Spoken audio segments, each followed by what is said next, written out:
This is what happens when you don't plan ahead. Mike, how you doing in there? Fucking hot, bro.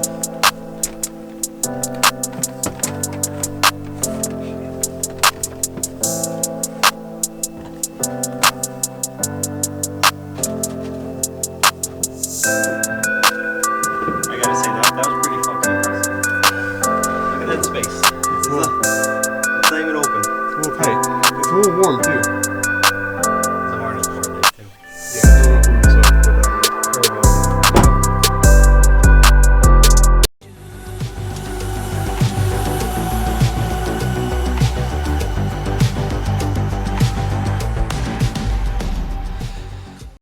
What's going on, guys? Welcome back to the channel.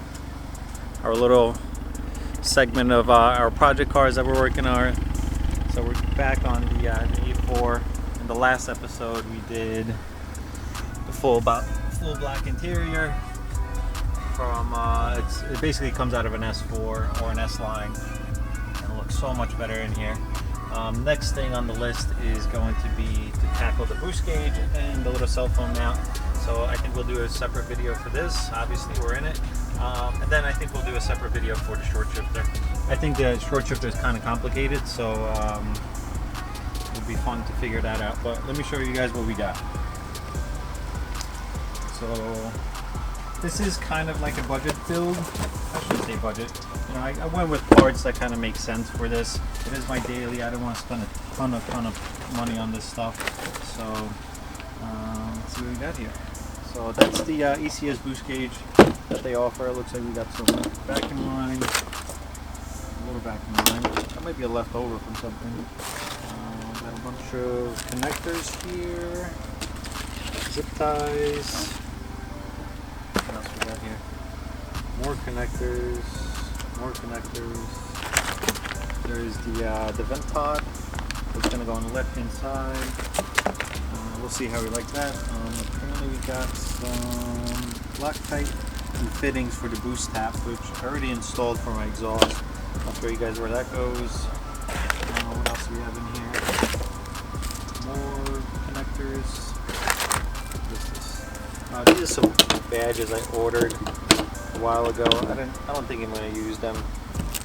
They're kind of cool, but kind of tacky at the same time.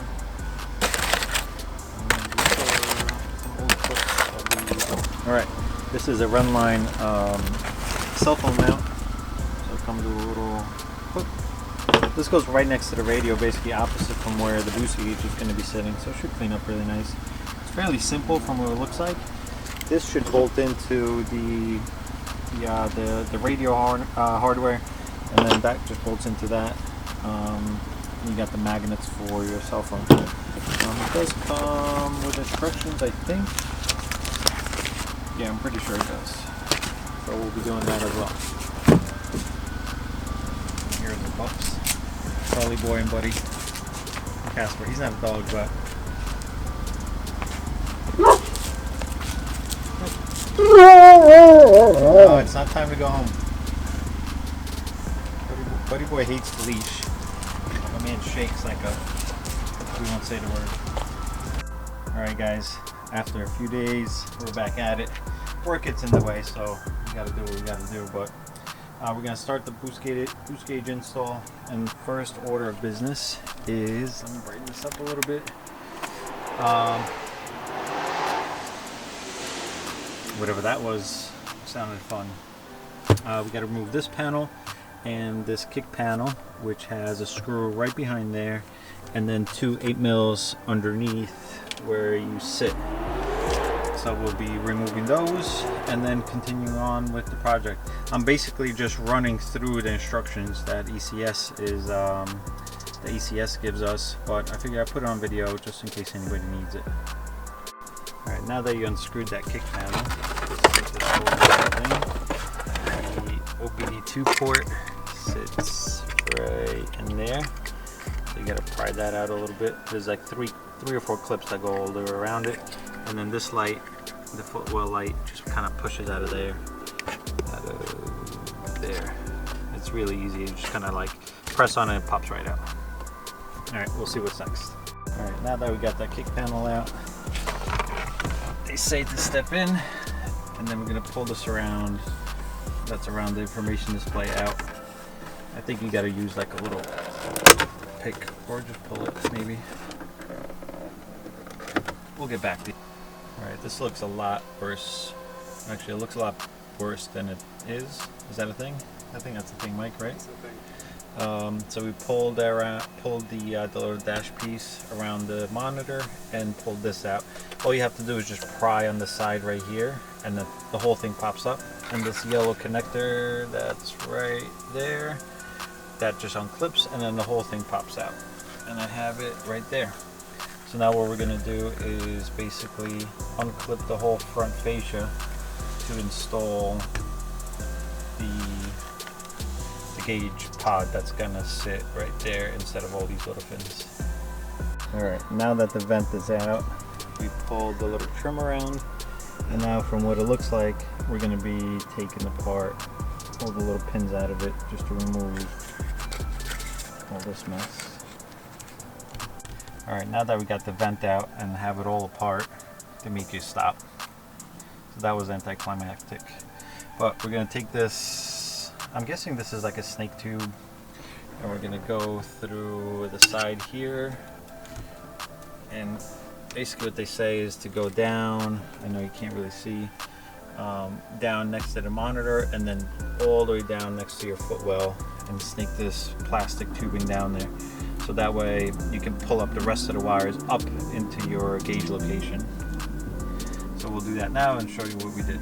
Alright, so after you snake your wires up, which are right there, those run down to your footwell, which you can see right down there. Then you have to snake them through the hole where your vent's going to sit. And then they tell you to drill a hole in your little vent gauge thing, housing, and that's where all the wires are going to go through, and then they're going to snake out through here and then connect to the back of your gauge. So what we're going to do next is install the gauge in the vent pod and then pop the vent pod back into here. Alright guys, so we got the gauge mounted up in the pod, which is all it is just those two little screws that are in the back there, which when you're installing yours you'll see. And then through the hole that we drilled, we run the wires that we ran through right there and connect them right in. This is going to pop right back into the old location and into the little holes that are on the side there. And then we're going to just do the trim that's around the vent housing, and then pop that back in there. And I think after that we're going to start running electrical wiring and whatnot. It looks pretty good. Nice and clean. Alright, the gauge is in. The vent section is back in. This little trim surround just kind of pops right back in after you take it out. You'll see. And then these little guys, they still work too. So now comes the tedious part of wiring everything in, which is supposedly under there. While I do that, I might make a separate video to do the short shifter. Everything's apart, so I might as well. But it looks good in there. I like it. We interrupt your scheduled programming with a little side project. The headlight low beam on the Xenon headlights went out the other day, so I purchased new ones, and I went with the Osram. Let's see if this will focus. D3S. It's a Nightbreaker model. It's supposed to be a lot brighter than the OEM factory one. So today I'm just going to replace the one. I do have the other one coming. It actually should be here tomorrow.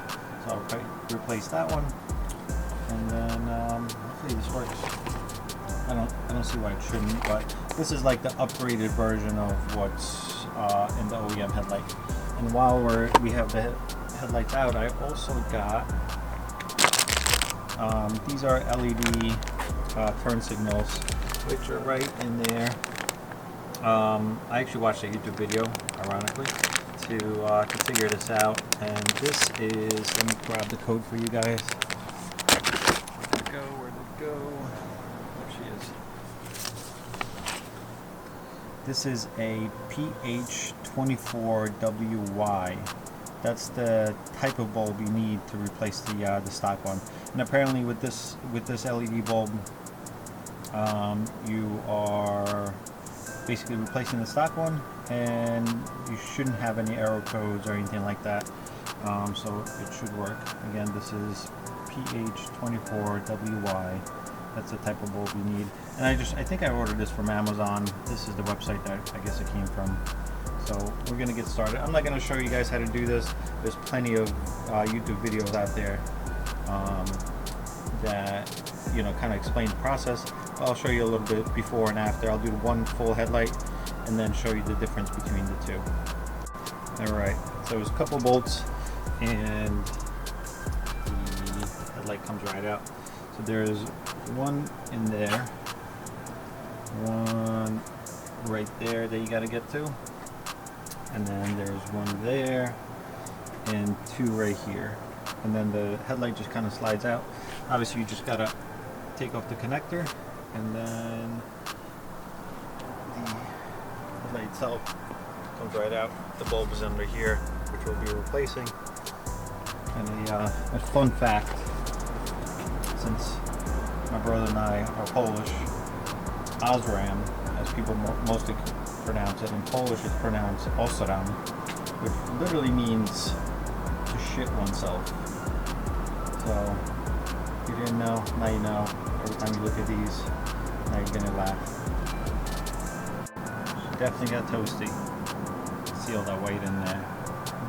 The new one's on the right, obviously. The one on the left definitely got toasty. That's good. That means that, hopefully the ballast and everything else is good. Or whatever is in these. I think the ballast is actually integrated with the bulb. Anyways, hopefully the wiring and everything else is good to go.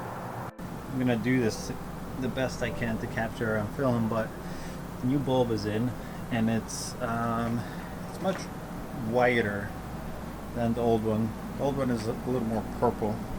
I know it's a little hard to see, but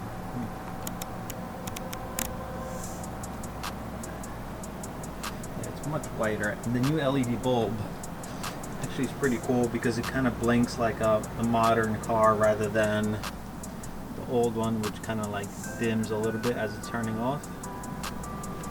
Whereas this one is just like very instant on and off.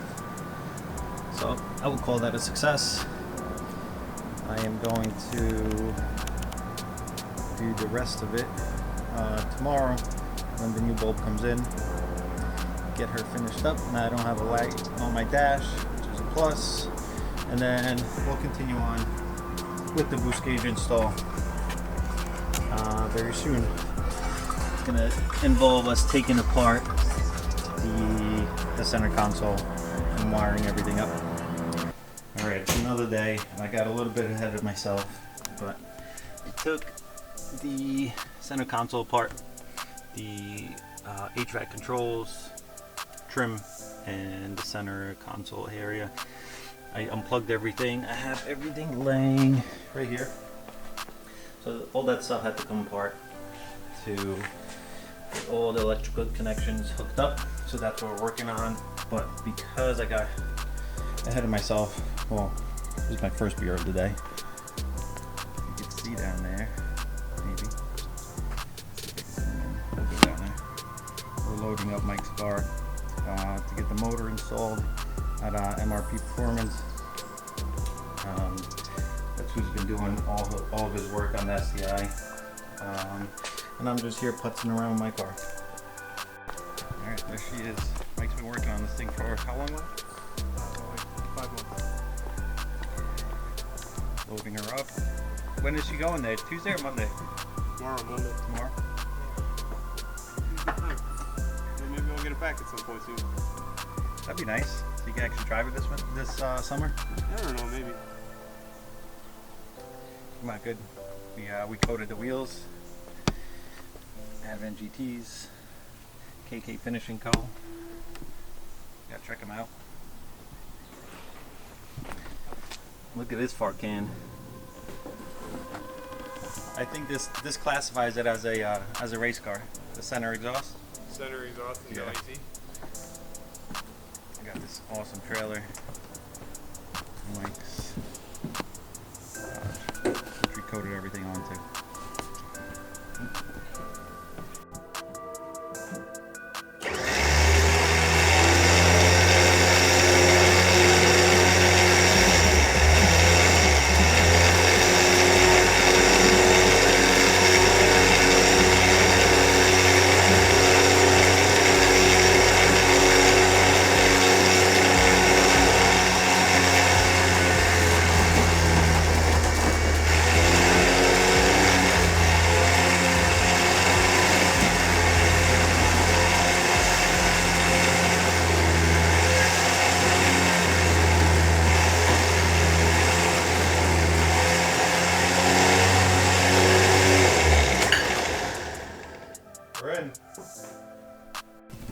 This is what happens when you don't plan ahead. Mike, how you doing in there? Fucking hot, bro.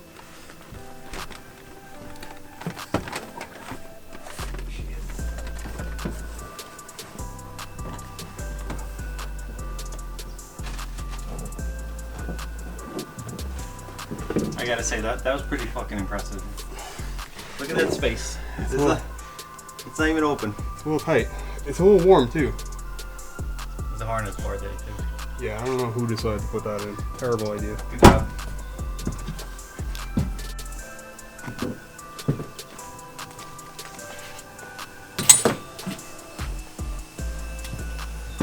Looks good on a trailer. Yeah, I mean, it's a Subaru, so I'm sure it'll be back on pretty soon. You know what? I was gonna say it, but I didn't want to jinx it. But all right, now that the SDI is all loaded up, we're back to this. We have this entirely way too long snake wire. But what they tell you to do is hook up your wire to a snake, and I think they actually give you a little piece of tubing. And then what's going to happen is right through here. You're going to snake that wire, this power wire here. It's going to go through the center console and then pop out right where the ashtray used to be next to this little harness. So we're going to do that now, and I'll show you what that looks like after. All right, we are back in business. If you follow the instructions of the boost gauge install, you got to tap into the cigarette lighter wiring. And they give you these nifty little clips that clip everything right in, and there's diagrams and everything, so it's pretty simple to do. And then I'm going to plug this in for you guys. Let's see it. Once the ashtray is plugged in, it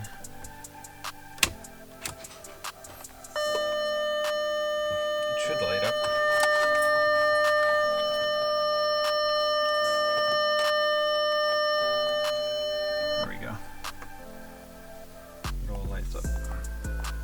It matches pretty well to the cluster. So, now that the boost gauge is powered up, you have to take off the cowl and the ECU cover, and then you run this is like the hard plastic boost line. You basically run it along the side of the ECU down through there. You can kind of see it right there. So it goes all the way down through to your footwell, and then it comes up, and then you have to run it into, let me grab a light quick, and then you run it into that boot right there. You see it kind of coming through. So what we did is we put a tiny little slit, and then that boost line comes right up into the cowl, and then we're going to run it however they want us to run it after this, and I'll show you guys that soon. Alright, once you have that boost line ran, it kind of goes through this secondary little firewall place right here where your ABS lines go, and then I just kind of routed it along under the AC lines, and then it goes to your ECS Boost Tap. I have two lines here. One is for my exhaust, the other one's going to be for the boost gauge. And now we're going to go back inside and then put on a little filter and get everything hooked up to the transducer. At least that's what they call it. And then we should have a working boost gauge. So we have everything tucked away underneath.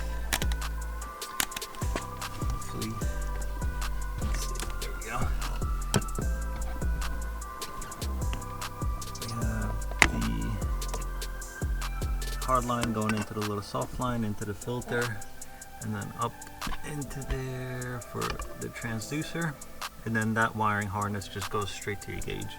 So theoretically speaking, we should have a working boost gauge. Let's test it.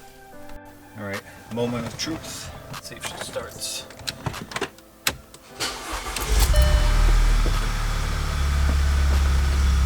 We got lights.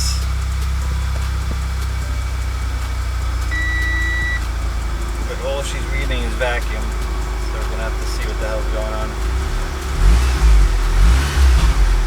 Somewhere, she's either kinked or something's going on.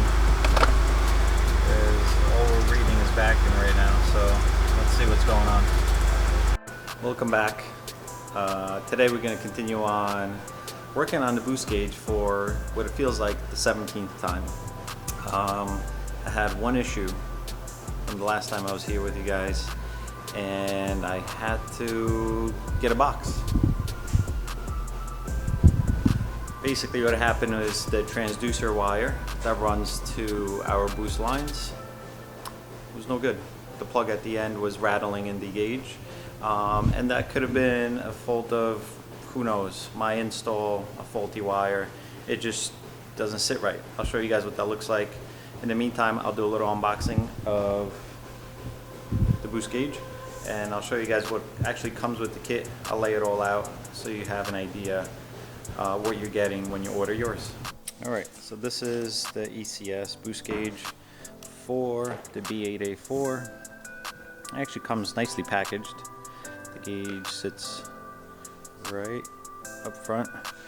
I have a new gauge now, so I think the one that's in the car I'm going to replace, just because. And then you have some boost line, a T-fitting, which I actually didn't use. I think because I used the ECS Boost Tap. You have the little breather filter that comes with it. This is what's bad on ours. This connector right there is just very loose in the back of the gauge, so we'll be replacing this. And this is your power wire, so this gets tapped into your cigarette lighter wiring. That's that. This is what we're replacing. This is all the little hardware, boost line, boost gauge. Pretty simple once you do it once. Alright, back in the car. This here, that little port right there, that's for the transducer wire, which is this one here. And our plug seems to be really loose in there. So basically what happens is the gauge just starts freaking out. So I had it all together, as you guys saw in the last clip, and it just basically didn't work. It was stuck on vacuum, and it would just doesn't read, that's all. So I got to pull this out, replace it, and then start putting everything back together. Thank God, because I've been driving around like this and it's driving me insane. And I do have some bad news. While we got stuck doing this, and we were kind of on a standstill, we did do the short shifter, and I didn't film it. A little later in the video I'll explain how it goes, but it came out pretty damn sweet. That's the Black Forest Industries shift knob, which feels awesome, and the short shifter is actually pretty damn cool.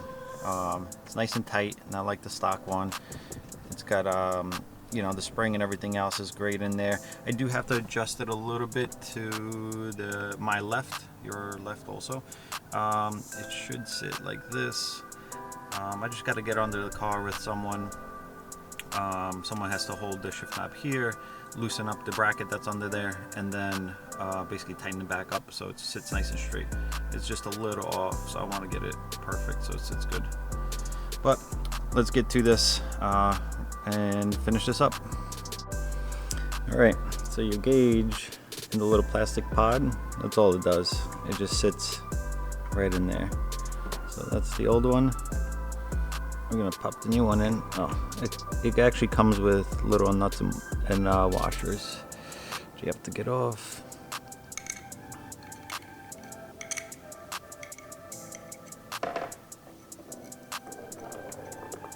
And that's how you lose 10 millimeters.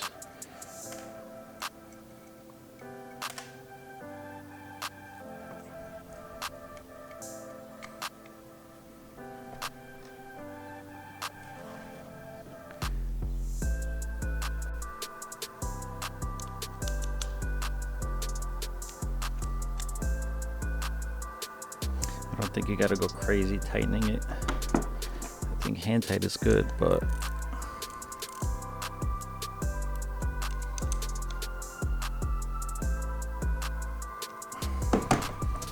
alright, gauge is replaced.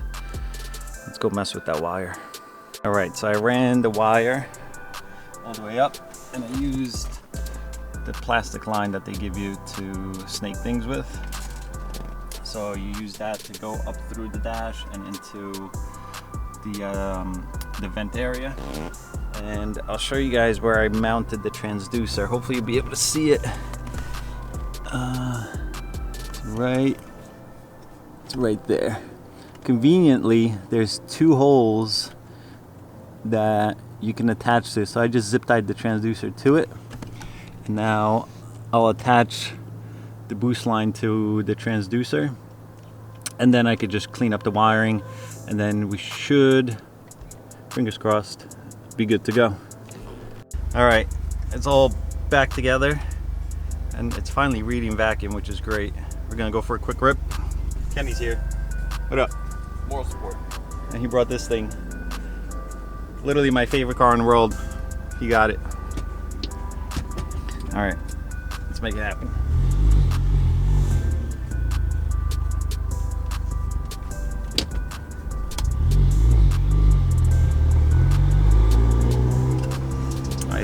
I think she's working.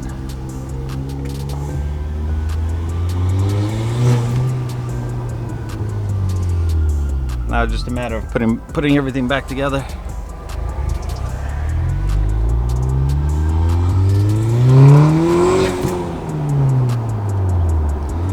Oh, she works.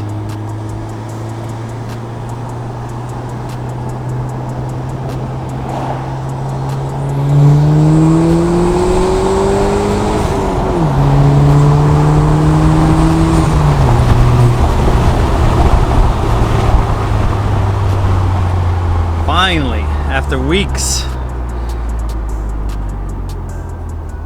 I gotta put this thing back together. It's gonna be so nice. I can't wait. It's all about the smiles per gallon.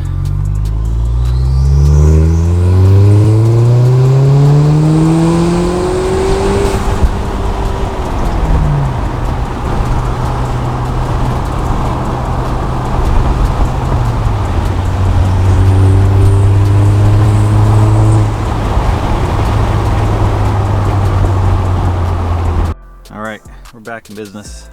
Boost gauge in, cell phone mount in. I did have to trim a little bit of the plastic to make it sit a lot nicer than it was. That's looking clean. Maybe one of these days we'll do an RS nav in here, get up Apple CarPlay in here. That'll be fun. Next is this. I'll be doing that today. That'll be a separate video. Until then, we will catch you guys on the next one. Peace.